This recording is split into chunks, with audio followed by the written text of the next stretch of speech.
ভেতরে ভেতরে করেছেন, কিন্তু বাইরে আসতে সাহস পান নাই কেন?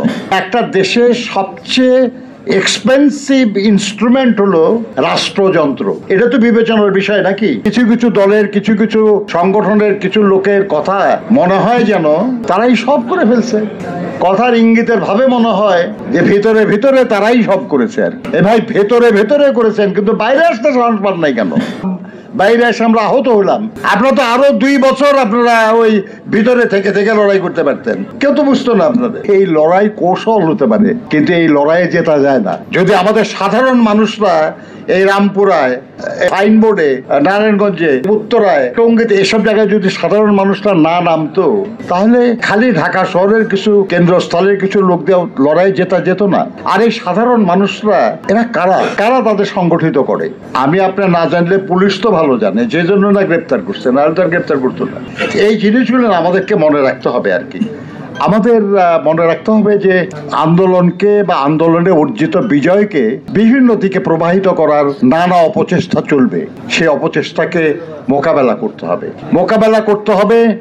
কারণ আমাদেরই বেশি মানুষ গুম হয়েছে, আমাদেরই বেশি সহকর্মী খুন হয়েছে, আমাদেরই বেশি সাথীরা অত্যাচার নিপীড়নের শিকার হয়েছে। কাজেই তাদের দিকে তাকিয়ে, তাদের স্মৃতিকে মাথায় রেখে আমাদেরকে এই যে আন্দোলনের ফসল, এই ফসলটা জনগণের কাছে পৌঁছিয়ে দিতে হবে। আর সেই লক্ষ্যে আমাদের আন্দোলন সংগ্রামকে এগিয়ে নিয়ে যেতে হবে। আগামী নির্বাচনটা আমাদের সেই আন্দোলনেরই একটা অংশ।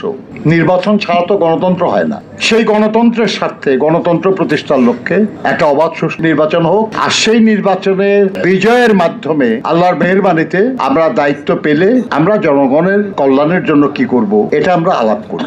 বন্ধুরা আমার, সবাই দাবি করবে যে তারা সবচেয়ে ভালো, তাদেরকে ভোট দেন। করবে না দাবি সবাই? এটা যে কোনো প্রার্থী দাবি করে আর কি। একটা জিনিস বলি আপনাদের, এসি চলতেছে বা একটা লাইট চলতেছে, এগুলো কিছু যন্ত্র দিয়ে এটা চালানো হয়তো নাকি?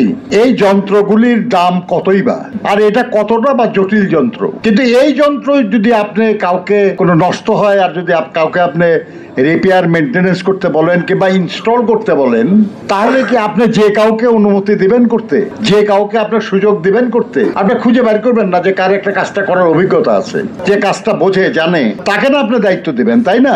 একটা দেশের সবচেয়ে এক্সপেন্সিভ ইনস্ট্রুমেন্ট হলো রাষ্ট্রযন্ত্র। এটা তো বিবেচনার বিষয় নাকি? আরে ভাই, একমাত্র না বিয়ে শাদীর ব্যাপারে শুধু অভিজ্ঞতা খুঁজে পাবে।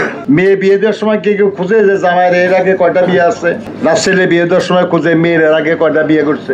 এই ব্যাপারে কেউ অভিজ্ঞতা খুঁজে না, বা অভিজ্ঞতা পছন্দনীয় না। কিন্তু আর বাকি সব ব্যাপারেই কিন্তু অভিজ্ঞতা অত্যন্ত গুরুত্বপূর্ণ। আর আগামী নির্বাচনে যারা অংশগ্রহণ করছে, তাদের মধ্যে আর একটা দল আছে যে যারা আমাদের সঙ্গে সরকারে ছিল, কিন্তু যখন সমালোচনা করে তখন আর কি ভাবটাই এই যে তারা কোনোদিন কোনো সরকারে ছিল না, একেবারে নিরপরাধ আর কি সব।